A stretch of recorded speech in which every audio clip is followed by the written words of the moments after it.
A'udzubillahiminasyaitonirrajim. Bismillahirrahmanirrahim. Assalamualaikum warahmatullahi wabarakatuh. Halo sahabat YouTube yang setia, senang bisa jumpa kembali dengan Anda semua. Semoga sehat selalu, rezeki selalu berlimpah ruah, dan selalu dalam lindungan Allah Subhanahu wa Ta'ala. Amin ya Allah ya Rabbal Alamin. Hai guys, suasana saat itu saya merasa siap banget mau mati. Saya mau banget mati, itu enak.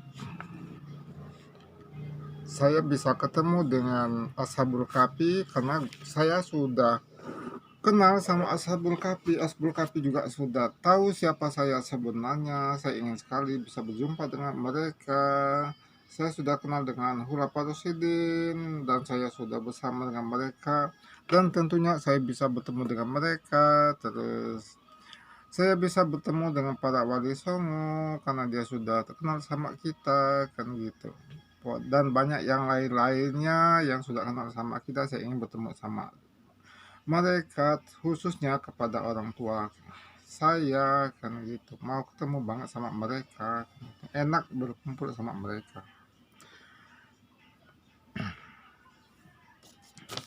Sehingga suatu malam saya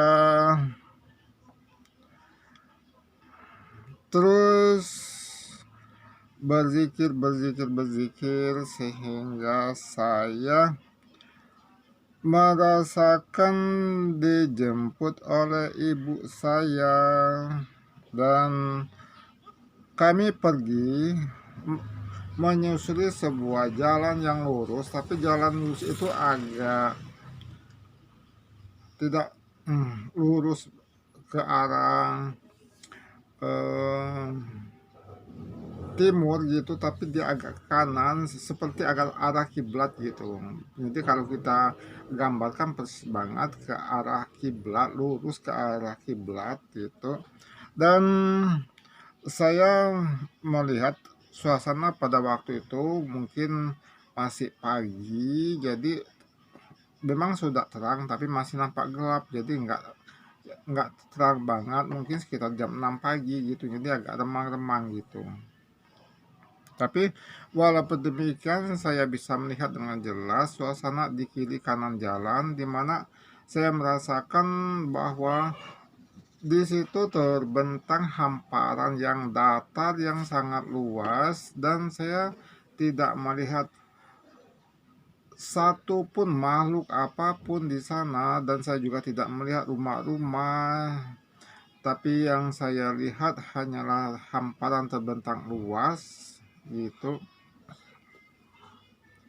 Dan jalan-jalannya cukup besar, mungkin seperti jalan raya gitu, dan jalannya rapi banget, bagus. Dan saya berjalan bersama dengan ibu saya. Ibu saya di sebelah kiri saya di sebelah kanannya. Kami berjalan bergandengan tangan gitu. Aku sangat menikmati perjalanan itu, dan aku sangat suka sekali melakukan perjalanan itu kan gitu.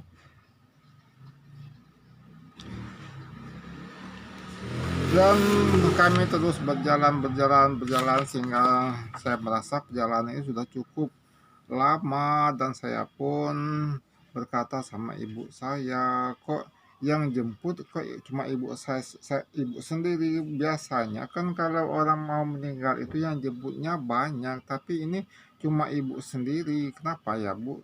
Tapi ibu saya diam, tidak menjawab apa-apa, dan kami terus saja berjalan ke depan, dan kami pun tidak menoleh ke kiri ke kanan, tidak menoleh ke belakang. Kami hanya menatap ke depan. Kami menatap ke depan dengan langkah yang mantap, yang jelas begitu, mengharapkan menunggu datangnya malaikat Israel.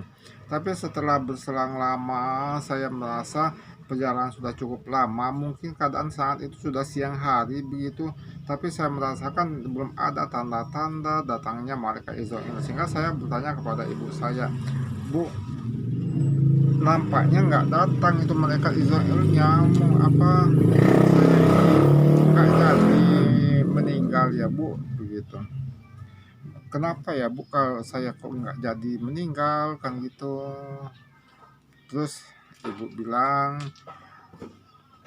foto-foto kamu tuh dibakar semua katanya.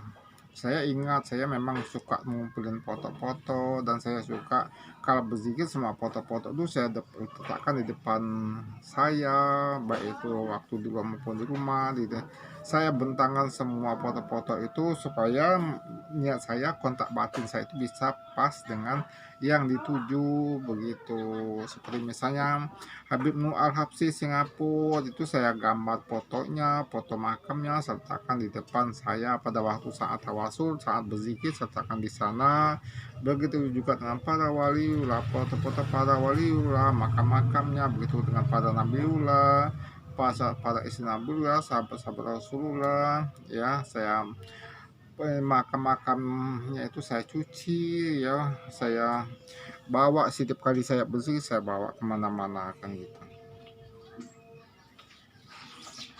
Dan akhirnya ibu saya pergi menghilang karena saya nggak jadi mati. Masalahnya mereka izotnya nggak datang-datang gitu.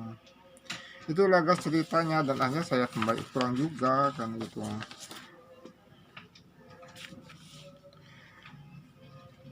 Kemudian hari-hari berikutnya saya tidak lagi mengenang masalah kematian saya. Kenapa nggak jadi itu? Karena foto-fotonya sudah hancur terbawa banjir dulu. Setelah itu ya kejadiannya rumah saya itu banjir sehingga foto-foto itu semuanya terbenam air. Akhirnya saya buang semua. Bahkan foto-foto saya waktu saya di puncak Gunung Dempo itu semuanya terbakar, semuanya kotor. Akhirnya saya buang kan gitu. Dan hari-hari berikutnya saya terus berzikir dan pada suatu ketika saya ingin mencoba kan gitu, kenapa saya nggak jadi mati, apa memangnya umur saya masih panjang gitu. Nah akhirnya saya ingin mencoba untuk melihat gambaran umur saya ini sebenarnya seberapa sih kan gitu. Akhirnya saya coba untuk mencari gambar umur saya itu berapa, dan setelah saya lihat ternyata umur saya itu di atas 80-an, bahkan bisa mencapai 90 ke atas, bahkan 100 ke atas kan gitu. Dan akhirnya saya pun kembali, setelah itu kembali semangat saya hidup kembali karena saya merasa hidup ini punya arti, dan kita hidup ini hanya satu kali, harus berarti. Jangan hidup ini tidak punya arti, hidup kita harus punya arti kan kita. Oke guys, mungkin ini bisa menjadi wawasan, bisa menjadi pandangan bagi kita semua. Dan jangan lupa dukungannya agar kita selalu semangat untuk selalu terus berkarya tanpa menyerah. Semangat!